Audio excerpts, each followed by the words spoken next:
Well, we're live, and welcome to Dive into World Building. And you know what? This week we're talking about time travel because I don't know. I can't imagine why we would be talking about time travel this week. I actually think it was a coincidence. Okay. I do. I think you're right. That part was actually a coincidence. But as I said earlier offline, I come from the future. I traveled into the future, and I can say that this particular discussion goes very well. I've watched it on YouTube. Excellent. Got a lot of likes. So yeah. Where do you want to start? So there is that whole concept of I have come from the future. I think time travel, and I was thinking about this earlier, time travel is about do-overs. Oh. It's about do-overs. A lot of the stories are, there's the whole let's study the past up close and personal thing, but really it's about do-overs because nobody can resist meddling or fixing things. So you get stories about fixing things so that they are the way you want them to be or the way that you think they should be, and then the consequences of trying to change things. And the lesson is usually things are more complicated than that. You can't fix them. And I was thinking that a lot of these are cautionary. Cautionary, yeah. There are a lot of them are cautionary in ways. Not all of them, but many of them are cautionary. And I was thinking that do-overs through time travel, fixing things by going back and doing it right, is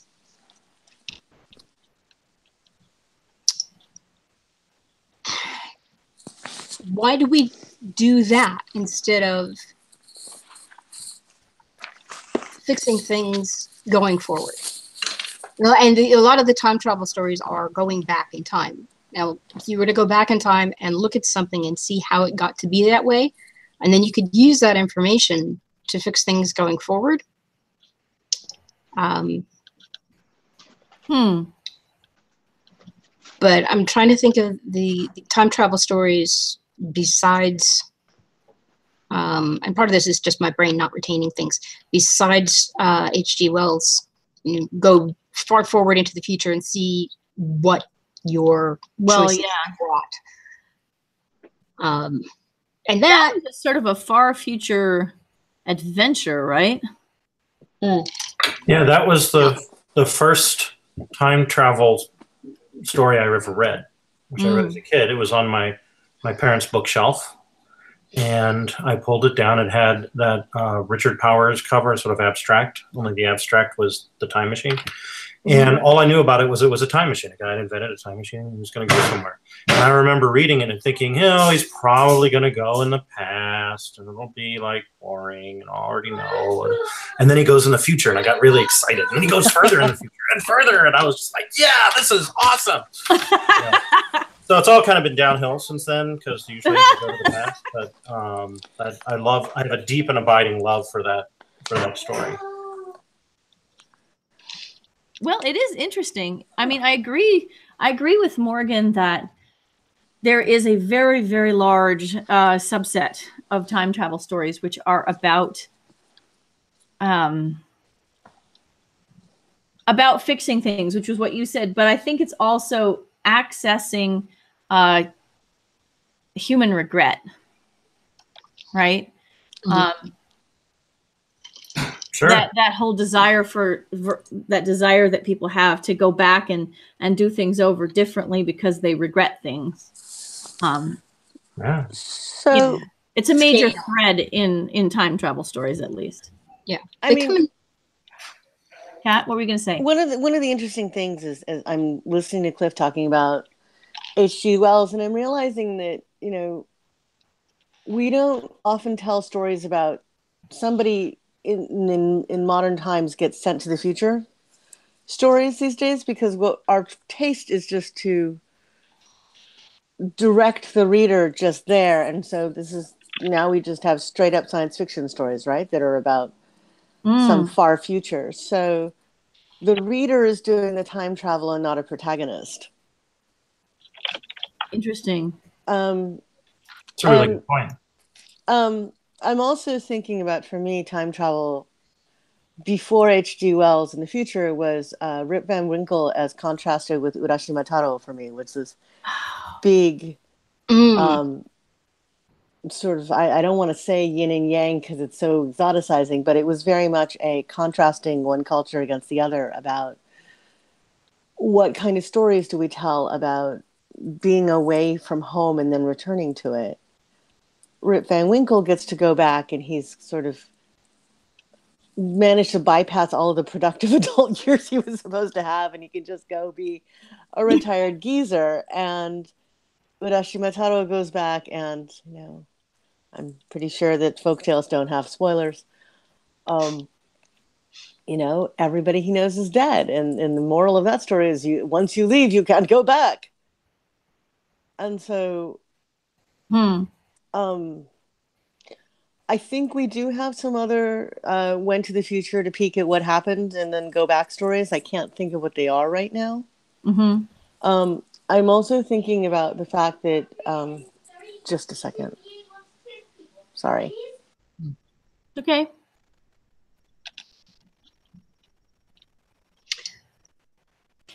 Different cultures, thinking of what Kat just said, different cultures have different takes on time. Absolutely. So we have discussed that. Different cultures are going to have different stories out of time travel, and my experience with global fantasy and science fiction is not great enough to point out stories, science fiction or fantasy stories about actual time travel that, well, what other cultures consider to be time travel stories and what they're like. So if anybody has any titles. Is Sleeping Beauty a time travel story? No. Maybe. Depends on who's telling it. So if we're talking about Urashima Taro and Rip Van Winkle as time travel stories, then Sleeping Beauty is a time travel story. Then Sleeping Beauty is a time travel story. But I think I might have sent us far afield. And I think maybe I want to pull this back to Eric Flint's Ring of Fire series is kind of interesting as an ongoing time travel story. Eric Flint, okay. Is everybody else familiar with this? Eric, yes. The 1648 series, or is that the same thing? Something 32, maybe. I think it's basically a Connecticut Yankee in King Arthur's court, but it's a whole town. It's a whole town, and instead of going back to medieval, they're going back to what is it? The end of the 100 Years' War or something like that. They're going back into war-torn Europe and affecting the way that the Austro-Hungarian Empire and all of that will form, and the Vasas, and sort of throwing it all into a very European milieu, which brings up the whole issue of. I was recently watching Timeless, which is a time travel series, and the problem I have with time travel stories in general these days is when you watch them as a person of color, and we're talking about people trying to correct history or correct a thing or deal with a regret, there are some gigantic things that, as cultural tropes, there's a deep hunger to redress, these crucial points in history. And those aren't the stories that are being told right now. Partly because the changes would be so huge that it's really hard to even imagine what kind of a world that would be, even as genre writers and readers. Right. But I hear, especially my Black male friends, constantly saying, no, I don't read time travel stories because I'm not going back to 1950. I'm not going back to 1850. I'm not going back to 17 or 1650. Right? Once we get to the age of exploration, people don't want to go back. And when I say age of exploration, that is the Western framing of it. I think that the indigenous view is the great age of European invasions. So right. It's fraught, and I find that a lot of times those stories are very much part of that very white Western framing. I mean, Simon Hawke wrote a bunch of time cop stories that at the time I really loved, but now I find it hard to read because they're just so very, the world is white and full of white people and white people problems stories. This is what makes Octavia Butler's Kindred so powerful. Yeah. Right. I mean, it's about involuntary time travel of a black woman back in time, and she slowly realizes that every time she goes back in time, she has to rescue this white slave owner who's a terrible human being, but who rapes a slave and becomes one of her ancestors. And in order to continue existing, she has to protect him. You know, that is, it's brutal. And it's well, you could spend whole semesters. Yeah, you could. So I'm not going to go there.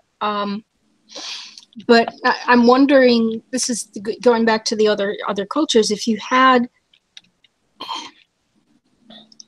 time travel stories from any culture in Africa, what's what I want to know is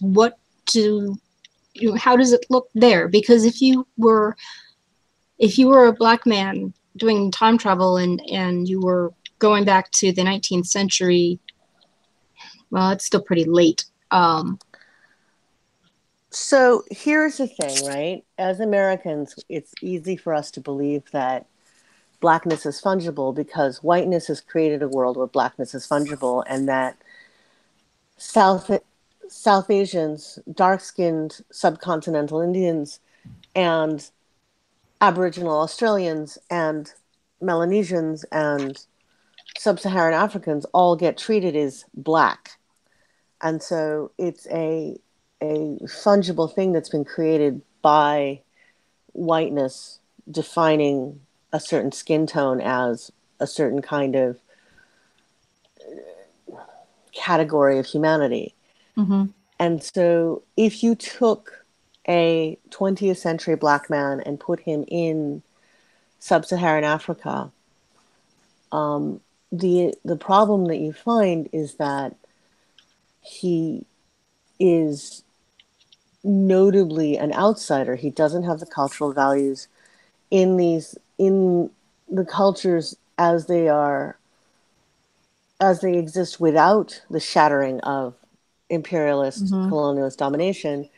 These are clan-based or otherwise very tight-knit, family integrated cultures, and for the most part, I mean, there are traders and there are cosmopolitan places and there are things happening, but it's not that easy to just go drop in, right? It's kind of like if you take somebody who is Quechua and you drop him into someplace Athabascan, you're not going to end up with I'm not saying it's a plausible story. Different story. What I'm trying to say is I kind of want to look at the question I have is that are time travel stories actually made plausible and possible by white supremacy and white colonialism and the way that somebody being white becomes just acceptable so that they can just drop in? Or even if it's not actual reality, a fantasy that whiteness is some kind of fungible thing.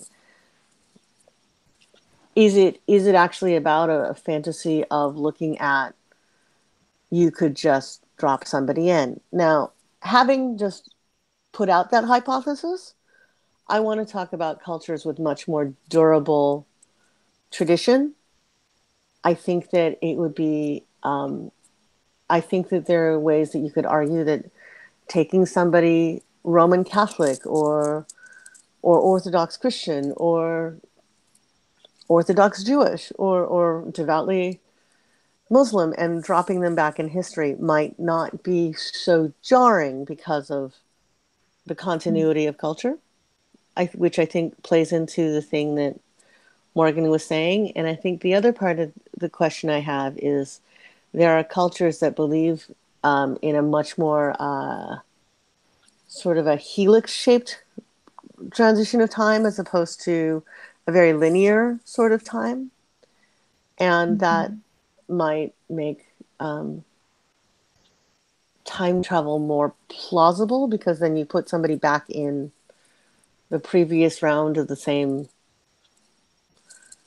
Where flow of events. Do you have a particular cultural location for that? I don't want to speak with authority about it because it's not my native idiom. Okay.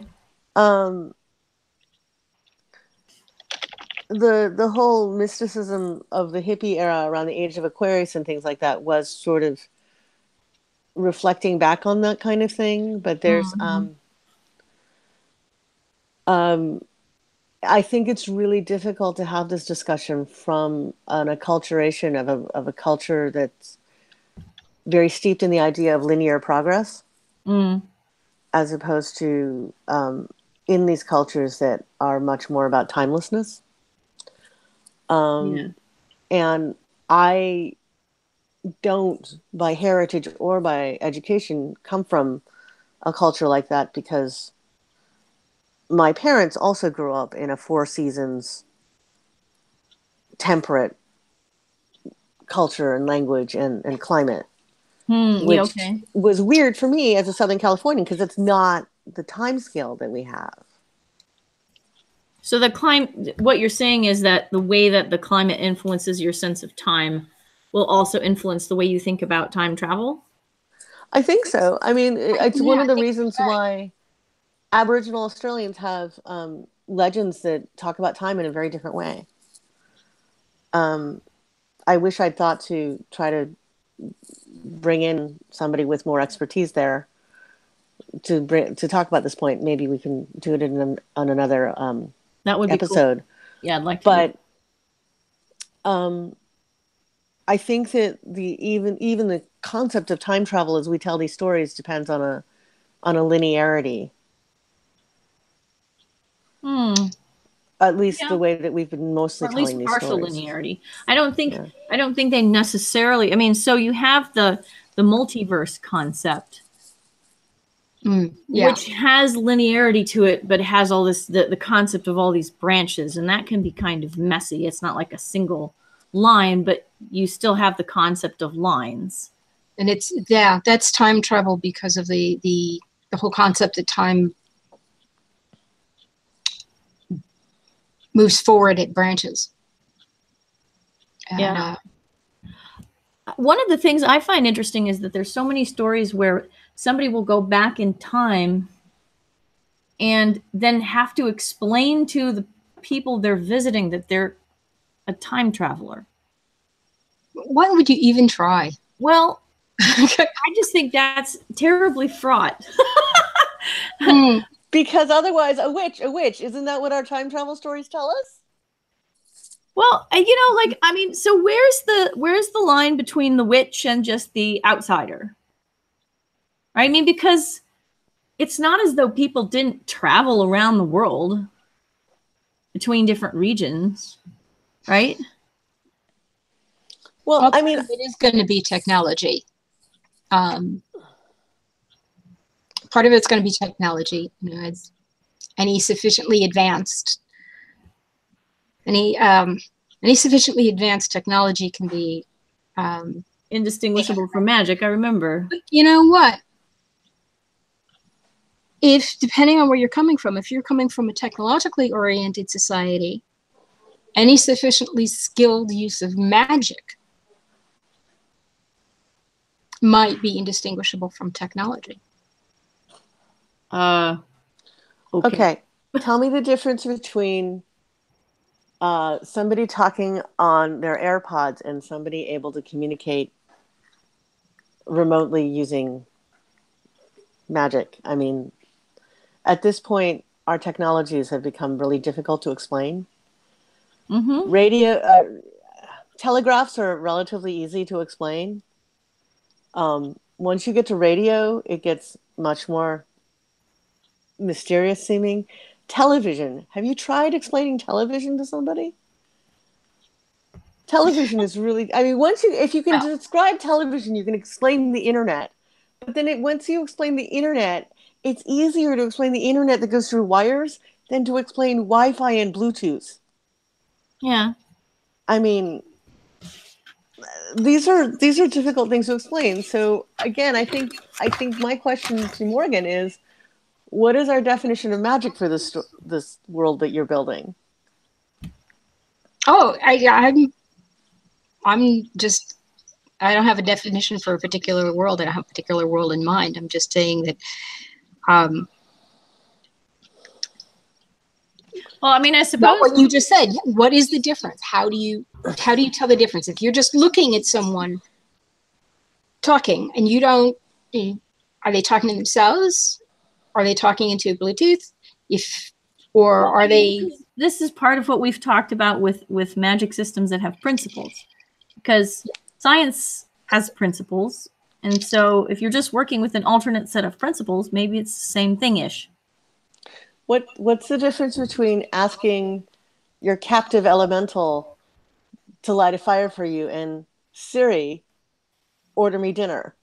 Well, that's what I'm saying. That's what I'm saying. It's if you can't tell that apart. You can't tell them apart. How do you tell them apart if you don't know if it's Siri or your elementals? Well, I think actually that's one of the things that steampunk is doing, is blurring the line between magic and tech. And what kind of steampunk you're talking about, but yeah. Well, you know, it's like, well, we have these steam engines that run these things, but really the principle behind them is not, you know, fire and water and steam. It's actually small, you know, magical creatures or magical forces that do this, that, and the other, right? Which allows us to kind of stretch what we think is possible and that kind of stuff. Yeah, but we're also veering away from time travel. Yeah, right. Sorry about that. So I have a couple of examples I wanted to mention of time travel. Cool. One is Leo Frankowski's Conrad Stargard series, which is about he wrote it in the 1980s, and started it in the 1980s. It kept going, and it's about a guy from the 1980s who's Polish, who goes back to, I think, 10th century Poland, and is an engineer. The first story is the cross-time engineer. He's a hardware engineer. And so he, a mechanical engineer, so he helps them win a war that Poland lost. He has like no compunction about changing history because he's a patriot. He's also a good socialist. And he has his socialist values that he goes back in time with. And there's a whole series, and it's kind of like a Connecticut Yankee in King Arthur's Court, but it's book after book. And there's another that was talking about non-white time travel. There is a character in the Talmud named Honi the Circle Maker or Honi the Circle Drawer or whatever, and he has a series of adventures, and some of them are magical and whatever. One of them is he's like on the road, and he's sees a guy planting a carob tree, and the guy says, "Oh, well, it takes 70 years for the carob tree to bear fruit." Well, like, why are you're an old man, Honi says, why are you planting this tree? It's not for me, it's for my grandkids, because someone, you know, planted carob trees 70 years ago, so I could have carobs. And then he goes to sleep magically for 70 years, and he wakes up and he sees the tree grown. And this is Honi who goes to sleep? Honi, yeah. Guy planting the tree. He does a Rip Van Winkle. He goes to sleep 70 years, and he asks if Honi's son is still around. He's like, no, he's died, but Honi's grandson is around. And so, you know, it's a kind of an exploration. And he says, well, I am Honi the Circle Maker. And no one believes him, right? Because of course, Honi's been missing for 70 years. So this is an early time travel story, and the sense of time is that technology or nothing changes over the course of 70 years. Society is the same from generation to generation, Lador Vador, in Hebrew. And that's the concept of time, is things pretty much don't change over time. And I guess it is more cyclical because it's talking about, you know, not just cycles of the year, but cycles of grandfathers planting trees for their grandkids. And then those kids grow up and plant trees for 2 generations later, et cetera.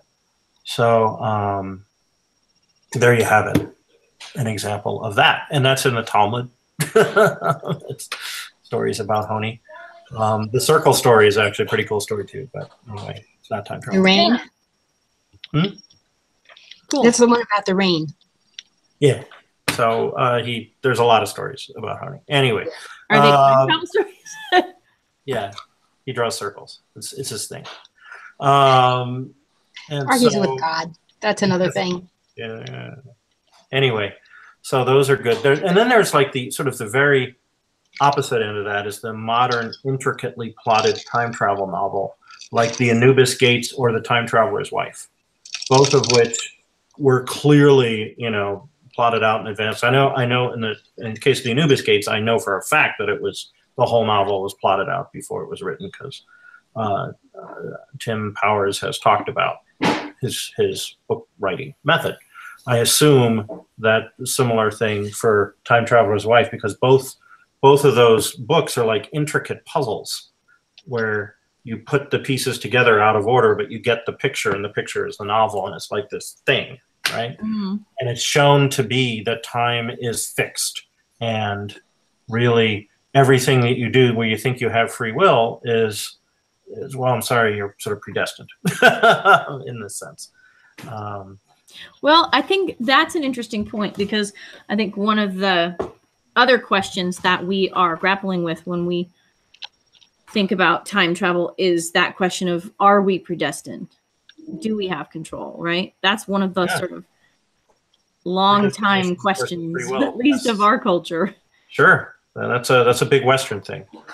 And specifically a Christian thing, right? Well, so fate is actually not just fated and predestined is not just a Western thing. That's, the way these novels are grappling with it is. The way the novels are grappling with it is. And there's weird versus fate. Those are two different things. Sure. Both of which, one is Greek, one is Norse. So, both arguably Western. I don't know enough of the stories that my parents might have grown up with around time travel to know what there might be buried in there, especially because my parents are from a generation that was extremely forward-facing and aversive to being backward-facing for obvious reasons. Sure. And very... but it does lead me to wonder about, we also have stories about trying to alter fate by cloning oneself and redoing that little branch. I'm thinking about David Brin's The Clay People and sort of having copies. That's not quite so much time travel as sort of, and the Multiplicity movie, right? It's about trying to inhabit time differently by having multiple copies of oneself, which leads to the question of what is self. But I think one of the problems that, for me, time travel stories have in the Western context is that it's just that they don't have enough context involved. They don't deal enough in what does it mean to be out of time, to not know what's going on. And I feel like there's not enough of an acknowledgement of how our culture is not just our culture, it's also our times, and that we are all engaged in a sort of time travel. And one of the things that happens to some of us is that we are working so hard, we're raising our children or whatever it is, we get unmoored from the flow of time around us, and we have a culture that's in a time capsule. And partly I'm saying this because I have children now who are old enough to bring back slang. And I remember when, I was engaged in mostly exploring time and all these other things, and now that's not what my time is built up to be. But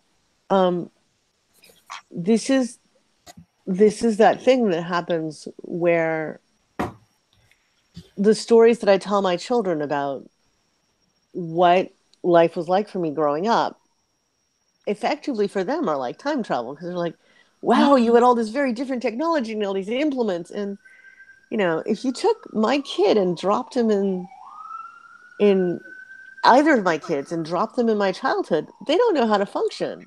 Mm-hmm. I mean, trying to explain coin-operated telephones to children? It's fascinating, because these are children who grew up with like anything that was sufficiently bar-shaped was a potential phone. And they're not young enough to just be anything glass as a phone, but it's pretty darn close.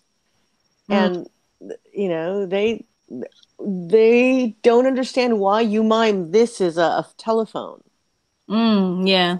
And the only exposure they have to that telephone toy, or the telephone shape, is the toy, which hung around in daycares in various places or various people's houses. And they're like, what is that thing? We You still lift got up one. one side, you've got a string on it, and it goes dial, dial, dial. They have no idea. Because that thing was rotary actually dial. being phased out during my childhood, but we didn't know that. Yeah. So actually, I think this is an interesting point that we typically give future people a lot of ability to understand the past environment that they wouldn't necessarily have. We don't maybe spend enough time thinking about lost technologies or things like language change. Gosh darn it. You know, a lot of things would be very, very confusing. And I mean, yeah, okay, you can make the joke like you do in Star Trek 4 about the language and, you know, all that stuff. But honestly, if you were really to try to capture that, it would be very challenging. Now, that movie is really funny to watch now if you've rewatched it. I have, in Because fact. if you remember watching it the first time around, it was like, wow, right, he's going to try to talk to a computer. Ha, ha, ha, ha, ha. And what are we all doing now? Yeah. And, you know, a keyboard, how quaint, really is quaint now. and they're sitting here and they're going, how are we going to communicate? Our communicators don't work. You have to find a payphone. And, you know, it's just a huge number of plots only work for a certain... Michael, I am working. No, but it's funny because the writing and the contrasts were designed for people within a particular window of time. Right? Yeah.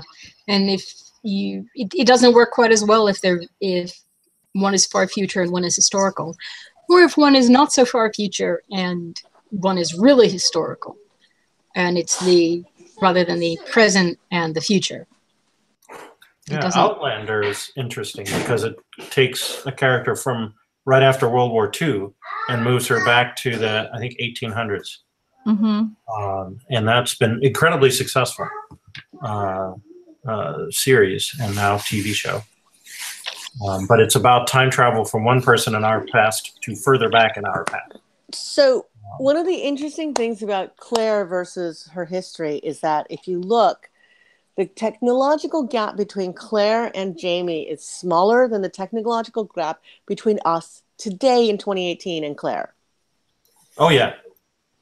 Which is astonishing, right? Right, yeah. And you know, I had this childhood of thinking, wow, my grandparents grew up in the age of the telegraph.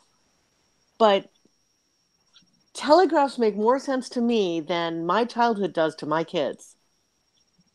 So we're talking, and I have an extra long generation here because of my age versus my children's age, because I started late. But even so, I think any of us could get dropped back into the Victrola era and kind of cope. But I don't think our children can. Well, We're I a think bunch of something dinosaurs. has happened, which is that a lot of what we do with our technology has become invisible, right? Or outside the realm of our natural senses. And that makes it really convenient, but it also makes it very hard to to sort of grasp, and it makes it magical on some level, which might be one of the things that would make it hard for our kids to cope with things that were further back. I don't know. I mean, I say this, and yet I'm sure that there's a whole new generation of Scadian children who would happily go back to, 17 something, 15 something, 10 something. But we keep finding out technology that we had forgotten about. And I've been watching these, speaking of time travel, I've been watching these BBC historical recreation stories where they go back to Edwardian or Victorian homes. Mm-hmm. And we actually, and these are 20 years old, these shows, have forgotten in this age what our grandparents, great-grandparents lived like. And so I used to love time travel stories, and I keep bouncing off them now. And I think I mentioned I got asked to write in a universe for them, and the amount of research that I wanted to do in order to make the story satisfying for myself was just daunting. Yeah. That I didn't feel like I wanted to do that much effort to write a short story or two.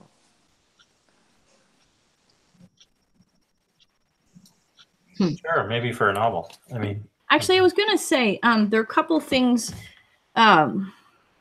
This is all really, really cool. There are a couple things that we haven't touched on. One was sort of vaguely referred to a few minutes ago, and that is that anytime you disconnect yourself from a particular flow of culture in a particular area, you tend to take that culture with you in a time capsule. So if you meet expatriates, immigrants of various types, right, in different places, they tend to be connected to the culture of their home at the time that they left it. Yeah. I call it the steamer trunk effect. Mm-hmm. And my mother's Japanese didn't stay crystallized because her father was sending her literary journals all the time by sea mail, so she was only a couple of months behind. Mm-hmm. This is pre-internet days. But my Japanese at baseline is from 50 years ago because it's from my childhood, as transmitted to me through my mother, who had left Japan in a time when communication was expensive and not very present. And so it's interesting to me that my Chinese American peers who have more recent immigration histories don't have that snapped off heritage.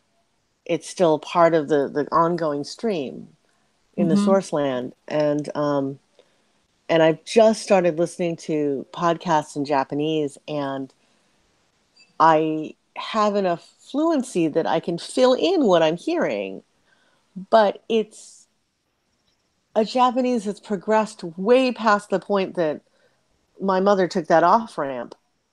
And the only reason that I find it as intelligible as I do is because the primary language of borrowing for Japanese these days is English, or if it's not English, it's French, or it's one of the other European languages that I have enough fluency in so that I can fill it in and figure out what the dislocation that happened in translation into Japanese was. But yeah, my cultural tastes, a friend of mine, Makiko Ito, who goes back and forth to Japan all the time, has teased me about the fact that my tastes in certain things are very old-fashioned, and it's very much as if I had the cultural taste of somebody who was stuck in mid-century modern and had never progressed past that. Because the thing that I think is right and proper and all this other stuff is rooted in that moment that from the artifacts that my parents had brought with me or that had been imported and had been imported to suit the tastes of a generation even older than that. And so, like, all the Japanese songs I know were old when my mother was a kid because they're from her mother's childhood. Yeah. So the equivalent is that I am singing songs that are classics now for Japanese children, but it's the equivalent of having a full repertoire of Tin Pan Alley songs. And so it's a little antiquated. You know, I had when I was actually studying in Japan in the 90s, one of my teachers was an American woman who had been studying No drama in Japan for about 20 years. And she was from the 70s. And it was really amazing because, like, I would walk into her class and I felt like I was a kid, like, because I'm from the 70s, right? So, but it was this really interesting, situation where it was like, there was this real juxtaposition of different eras, sensibilities, all going on at this one time. Actually, I want to see a time travel story where somebody goes back in time and spends a bunch of time there and then is not able to go back to exactly the time they left and is disoriented when they get back. So, two things. One, I just want to highlight and say that when you said American, you meant a white American woman, right? I mean, yeah, so I definitely mean a white American. What I mean, let's be very specific, is a person who could have walked out of my childhood in California in white communities in the 1970s with the sort of very particular hippie vibe and that sort of thing. Yes. Because I am a non-white Californian from the 70s, so. Absolutely. Absolutely. Well, okay. I spent a very isolated childhood, so I didn't get a lot of 70s acculturation except in an occasional round of safari jackets and bell-bottom pants. And a Dorothy Hamill flip haircut. Nice. The wedge. I had the wedge. But I went to Australia for a year, and in the time that I was away, I had thought I was going to settle back into Lake Merritt with my kids because when I left, it was a great neighborhood full of multicultural kids. And in the 12 months I was away, there was a gentrification explosion and the rents had gone up like 100%, if not more. And the Bay Area moves fast anyway, but I did definitely feel a sense of, wow, I've been away. And especially because going to Australia had felt a bit like time travel, where I could read everything, but somebody stepped on the wrong butterfly, so the light switches go the wrong way. Yeah. But I think the thing about time travel is that it's like any jumping, well, not any, it's a subset of jumping into a different culture stories. Well, I feel like I'm engaging in time travel where I am because I've grown up in the coasts of the U.S. mostly, and also with a very global culture, and I'm in a place that is very much not that. And there's a whole bunch of social attitudes and cultural attitudes and a bunch of other things that I recognize from like 30 years ago here. And I'm just kind of going, wow, I thought we were, okay, maybe we're not past that. And it's that moment of really feeling, the future is here. It's just not evenly distributed. Yes, and that got mentioned last time during our continuity and consistency hangout, which is one of the things I wanted to make sure that we cross-reference today. So thank you for bringing it back. And yeah, I mean, there's just, I recognize some of the culture around me from my childhood, but it's not the culture that was around me when I left that place. But my Southern California is also really chopped up because I've gone and come and gone so many times and spent a bunch of time in other places. And I'm also thinking about the stories my friends have of, I know somebody who was on a retreat when 9/11 happened. Mm. And all the rest of us went through a world where that happened, and they had to catch up to that world suddenly. Yeah. And that was its own sort of, I guess, hibernation shock time travel story. Yeah.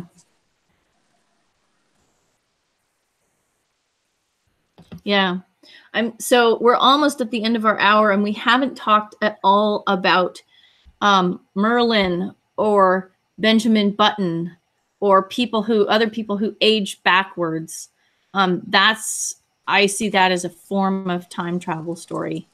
But Because they remember the future, especially Merlin. That was well, Merlin's definitely somebody who remembers the future. I don't know about Benjamin Button, because there's a weird time travel story, a novel by Brian Aldiss called Cryptozoic, in which people can observe the past, but it's easier to observe the distant past and harder. You have to be very experienced to get to more recent past. So people are like looking at the dinosaurs and stuff.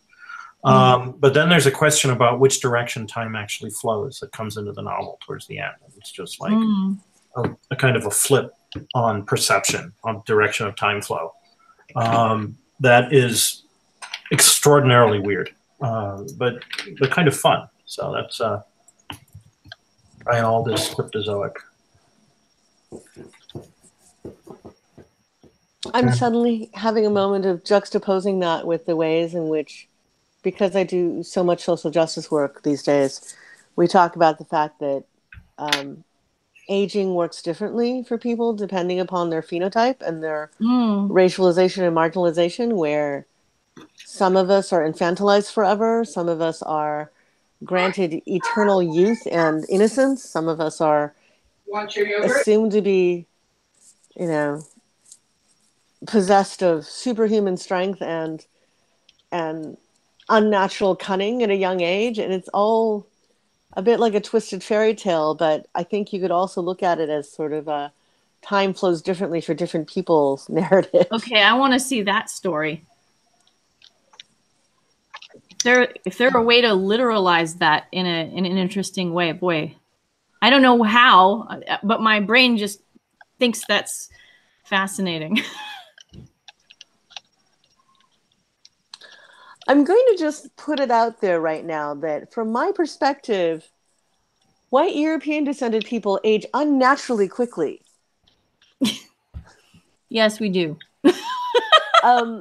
Everybody looks at me and says, wow, you haven't aged. And I look at them and I'm like, no, actually. And I've started making a game about explaining all the signs of aging that I can see that other East Asians will see. But it's not as dramatic, right? And so, but I just, occasionally I look and I have peers that I've known for ages and I'm like, wow, that person looks like 50 did when I was a kid. And for some of the rest of us, we don't look like that age of person from... I watch movies and I constantly find myself having to recalibrate how old a character is. Because we don't demand the performance of age markers that people used to do, right? You see somebody looking matronly but spry in an old movie, and I realized, oh no, they're like the age that my cohort is. What? Yeah. So yeah, I think that we are aging differently, and I kind of want people to write the story of the difference between what it is if you think you're going to die at 35 versus if you think you're going to die at 90. I don't think I'm ready to write that story yet, but I'm hoping... I really want one of our emeritus grandmaster older generation writers to be writing these stories instead of continually writing the stories of just young youth exploratory men. I don't know. Is anybody writing those stories? It takes a lot of introspection to be able to do that, I would imagine, because you have to want to sit down and say, I'm old enough to do that. I'm old enough to have this perspective, this decades, lifetimes of perspective, for lifetimes for younger people. So, and then you want to sort it out and write the well, that could be a whole other topic. Piece of fiction from that point of view. So Hugh Hefner has robbed me of all the stories that I should be getting about aging in a technological world. Thanks, Hugh. Well, that's an odd note to end on. But I mean, here we are, and it's 5:02. If we could do a little time travel and extend a couple more minutes, can we just give a few more favorite time travel things? Because there's some, like Kat alluded to the Ray Bradbury story. People who may have been watching up to this point, we've been deliberately avoiding Doctor Who because there are too few people who've actually seen the new episode yet. I would like to say one thing about Doctor Who, actually, if I could jump to that. I know we're running over time. I've spent a lot of time pondering it, and I think a lot of Doctor Who is about the futility of empire. Like, it is absolutely a reaction to the end of the British Empire after World War II. And it is a product of its time, which was 1963. And then as it progresses, I mean, that's what the Doctor sort of shows people over and over, because you get to see civilizations rise and fall, and he I say he, but the Doctor has this perspective of someone who watches civilizations rise and fall. And I say he because my kids don't know about regeneration yet. The one standing behind you? Yeah. The one standing behind me doesn't care. He's only 2. Anyway, but you should know better than by now, Cliff. No, really, he doesn't. He doesn't watch the William Hartnell Doctor Who's because he gets bored. It's not a cartoon. Anyway, so stories. There's a story called "The Cartography of Sudden Death" by Charlie Jane Anders, which was originally in Tor.com, and you can now find in her collection. What's the name? I'm trying to remember the name of her collection. Oh, 6 Months, 3 Days, 5 Others. That's the name of the collection. Yeah, that's a good one. And The Cartography of Sudden Death is a very brutal time travel story in which the mechanism of time travel is sudden death of important people. And that creates vortices that you can then use. And but they destabilizes everything. And it's all set in the future. And it's about this empire. And it's really interesting. And then there's the Nebula Award-winning novella that became expanded into a novel called Behold the Man by Michael Moorcock. 1967, I think. Really couldn't be written now. It's about a guy named Karl Glogauer who goes back in time because he wants to meet Jesus and see the crucifixion. And he gets there and he finds out that the historical Jesus is not the person in the Bible. And so he takes on that mantle and becomes Jesus and feels the need to act out the story all the way through the crucifixion because of his deep religious need. But he knows he's also creating the myth. So it's like a conscious decision to make a predestination story. That's pretty weird. Fascinating. Oh, yeah. On the Nebula for a reason. It was like wild. Story. There actually is a bunch of stuff. This is not time travel, but like in the Asterix cartoons, Asterix and Obelix are always like creating the monument damage that exists today, or like knocking down half the Roman Colosseum, or like climbing up the Sphinx and knocking its nose off, and like, yeah, I mean, we know that those things are awesome. Yeah, it is awesome, and it's also rewriting some things that are interesting. But then again, Asterix is not an unproblematic media. Well, now we've come right back to my thesis that time travel is all about white supremacy.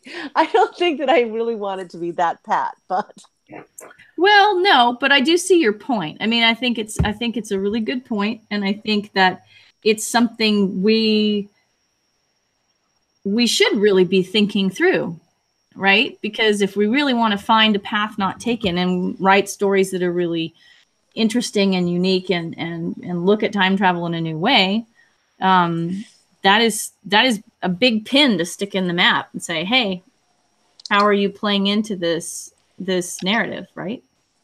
I want sometime in before the end of the year, I don't know if I can, to bring in some of the medievalists of color to talk about historicity and erasure, and the fact that many of us are writing stories based on flawed source material and perpetuating problematic worldviews, because that would be cool.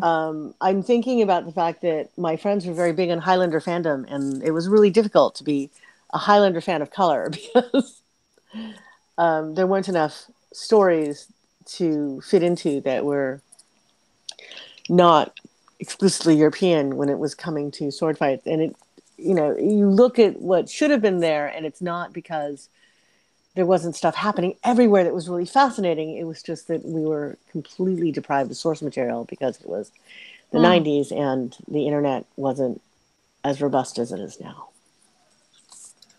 So interesting. Well, all right. I'm afraid to say that we have time traveled enough beyond our 5 o'clock, and but thank you all for being here. This was really interesting. I think one of the things I really value about having you all here is that I think it's really important for us to go outside the regular ways of thinking about these topics. And so, Kat, I'm gonna nod to you as having done a real service for the topic today. So yeah, thank you very much. And next week on Tuesday the 16th, we are going to have Sean Grigsby on the show. Cool. So he's going to be talking about his book called Smoke Eaters, which is about firefighters versus dragons. Whoa. And Sean is a firefighter himself, so he's going to have a unique perspective on this. Cool. And, worth looking forward to. Anyway, well, thank you very much again, and I'm going to stop the broadcast.